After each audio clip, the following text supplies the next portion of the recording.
looking like a fluffy teddy bear. Hi guys, welcome back to my channel. If you don't know who I am, my name is Maya and I am just here. I have no idea where I'm going with that intro, to be honest, because everyone can see I'm just here, but whatevs. I'm back with another video and it's a part 2 to the last one that I did. The last one that I did was basically the aftermath of abuse, but today is going to be the aftermath but when you've got children involved. Before I get into the video though, and I'm pretty sure I touched on this in my last one, I have had some amazing conversations with people, even still, and honestly they keep on coming and I want them to keep on coming because it means so much that I am someone's confidant, so you call it, you know? People come to me to tell me about their pain, their history, their past, the growth that has come from it, and it means a lot. Honestly, it means a lot because it does take a lot to admit and acknowledge your pain, but then it's also a blessing to be able to see where it's actually brought you, especially the fact that it's now starting to come from men. What I'm talking about, it's from my experience of being abused by a man. It means a lot to hear that there's men out there who have also been abused as children, just as my ex was, but they've turned it around and they've put their energy back into the world to do something great, and it's amazing. Although I would never ever hear it from my ex-partner, it is nice to hear it from them because it just means that there's going to be one less lady in the world that's going to have to heal from something as traumatic as this. So it's nice and it means a lot, so thank you. Getting into the video then. And FYI, may I add, I got this ponytail off Amazon. I will link it down below because I am shocked. Like, well done, Amazon. Into it then. When there's children involved in an abusive relationship, it's never the easiest thing because honestly, I think it makes you stay a lot longer than you're supposed to. It makes things a bit more risky.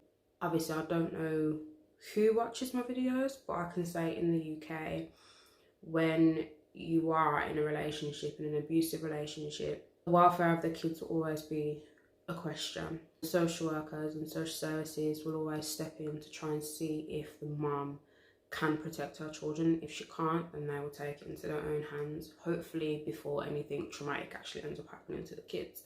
With my situation, because I'd got out of the situation and because I'd moved house and because I'd locked him off and because I've got an injunction and all them kind of things there, they saw me putting in the steps and they saw me putting in the work to protect my children and to protect myself, so they didn't see it as a risk and they didn't see me as being incapable of protecting my children from harm's way. So as I was saying, when there is kids involved, you do stay in the situation for a lot longer than you should. You do try and fix it. So many times you try and fix it, you take them back because of your family. Especially for me, for a woman, right, let's get a bit deep.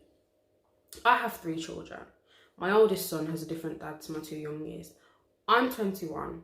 So for me, it kind of feels like anyone that I get myself involved with romantically, this is a ready-made family. This is already something that has had a past, has had history. And it's just like someone's going to have to come in and kind of just adapt to that.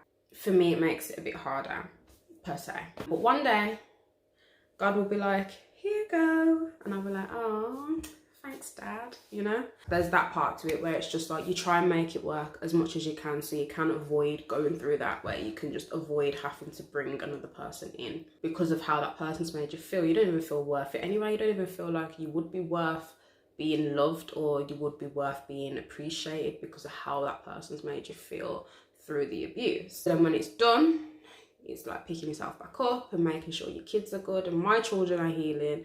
They're still healing emotionally. And my daughter, in the very beginning, when we did first come out of that situation, I'll remind you, I did post a video about it and I will link it down below. And it happened only in January, but she struggled around men. She'd become quite timid and become quite shy. And she'd like laugh and joke and like she'd laugh and giggle and smile from a distance, but you just couldn't get too close. But she's okay now. She does all right now. She loves her uncles. She loves her brothers. She's been around a few cousins, so she's okay now. Like she's all good. And with my 1-year-old, he is very emotional, and it breaks my heart. All he's ever known is sadness and anger and pain because literally through my pregnancy to him being born to January, all he's ever heard between me and his dad is arguing. All he's ever seen me do is cry. So he never used to talk. And the effect that an abusive relationship has on a child is crazy. I didn't know how bad it was until I obviously went through it, and then I've watched my 1-year-old heal. He wasn't talking. He wasn't even really able to tell you what he wanted, even by pointing at it. Like, he just wouldn't do it. He wouldn't do it. He wasn't saying nanny. He wasn't saying mummy. He wasn't saying daddy. He wasn't saying juice. He wasn't saying biscuits. Like, he wouldn't say anything. It was just screaming. It was shouting. It was tears. It was anger. The little boy was so angry. You would think he's been around for years and that he's got stresses and bills and debts, because he was just so emotional. Now he's still emotional, but he's talking, and that's a big thing. He is talking. He's 2 next month, and he's only really just starting to put 2 words together. And even though it isn't the stage that would be ideal for him to be at, he's got there. And it's through coming out of such a toxic environment that was a massive stumbling block when it came to his development. And it's easier to teach him, it's just getting him to listen. Because when we are having our little working moments and we're doing his reading, or we're trying to do objects and stuff like that, he won't listen if I ask him, what is this or what is that? He won't actually take it in. He'll just be talking and doing what he wants to do. So we're getting there. We're getting there. With my 7-year-old, he was never really involved in anything, because I tried my best to try to keep him out of the situation as much as I could, because he was old enough to see it and know what was going on. And especially if he'd ever ran back to his dad and said, oh, this happened to me, or I saw this happen to mummy, or whatever. And me and his dad do get along, and I know that he wouldn't have been happy about that. He hasn't exactly been very happy with what's gone on, even when his son hasn't been around. But that's another story for another day, because that's a completely different baby father, and we'll get into that another time. The children's development will get stumbled on. Like, it will just come to a halt, or it will take a long time, because it's such a crucial age where they are sponges and they take in every single thing, especially when it comes to their environment. They will take in everything. Family wise, my children don't have anything to do with his side of the family. I've never really got into this, but a week before my ex-partner had attacked me and his mum had an argument, and it was basically about a lie that she had told, but she tried to pin it on me, and then it made me and him fall out, and then she was still lying, and she was lying to him, and then he was coming at me, and it was just like, basically I was a piggy in the middle, and these two were just coming at me. A Christian family, a Christian woman, and she sat there judging me, belittling me, laughing at the fact that some of her family members were still talking to me and asking how I was.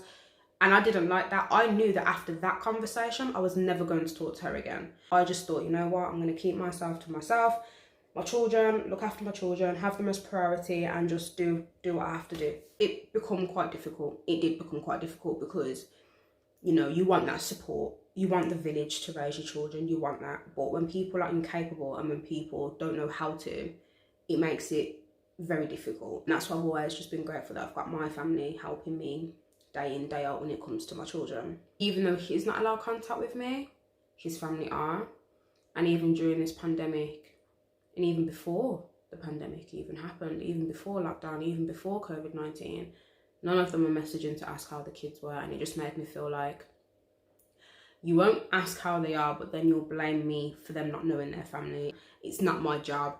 Like, they can't miss who they don't know. So if you don't make yourself known, how do you expect them to miss you? Or how do you expect them to know you, or know that you're there for support when they get older? So that's what I take every day in my stride, and I just try and do my best as mummy, regardless. It is like just a little quick video, because I can only really speak on what I've been through. And yes, I can touch on certain experiences that I know others have been through, but I obviously just don't go into detail about it, because it's just not my business. It's from my own experience. I can't Google what is the aftermath of abuse when you've got kids. I can't Google it, because that's other people's testimonies, that's other people's lives.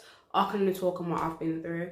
I feel like my last video was obviously longer and more in detail, because I could relate more of the generalization of the aftermath. When it comes to the kids, and the aftermath of having kids in an abusive relationship, I can relate, but only to an extent, because I did try my best to keep them away from it as much as I possibly could, whilst still allowing their dad to be a dad. I just tried to distance myself from the situation. I would take myself out of the equation whenever he was with his kids. I would take myself away, no matter how much he tried to drag me into it and pull me close and be like, I want all of yours, I want my children and I want you. I took myself out of the situation because I just thought, that's toxic, like I don't want that, that's not what I want. So that's why this video is just quite short, and honestly it's only people with kids that are going to relate, or people who have grown up and had abusive parents or whatever, or had parents that have split up because of an abusive relationship. It's only going to be a certain few that are going to be able to relate, which I understand. But I hope it's helped in some kind of way, and I hope if you are somebody who has got children who's in an abusive relationship, think about your kids. Think about your kids. Would you rather lose your children or lose the man? That's the decision I had to make. I had to make the decision of, do I lose the man or do I lose my children? Do I stay with him and take the abuse, and do my children watch me go through the abuse and then them grow up into the world and start abusing people or taking abuse like it's normal? You have to think about them things and you have to make them choices. Would you rather you lose the will to be a mum, like you have your children taken away from you, or for him to take your children away from you? Because I've seen that happen too. I've seen it happen where, you know, the father could be abusive to the mum, but the mum can be abusive to the dad, and the other parent will actually get custody. And it's not a nice thing. That's why I'm grateful that I got out of it when I did. And whatever happens after that, happens after that. But you have to make that choice, and you have to make the decision for your children and for your own sanity. It's hard, it's easier said than done, but it can be done. It can be done. Where there's a will, there's a way. It happens, it will happen. But that was my little rant. Make the right decisions, make the right choices, think about yourself, look after yourself. With that being said, have a good morning, afternoon, evening, wherever you are in the world. God bless. Like, subscribe, share the video if you don't relate. Yeah, share it. Don't be stingy with information. Share it, put it around, put it out, do what you gotta do with it. Leave any suggestions down below as to what you want me to talk about next. I know exactly what I'm doing next, and y'all ain't gonna agree with it, but I don't care. But yeah, look after yourselves. Mwah. See you in the next video.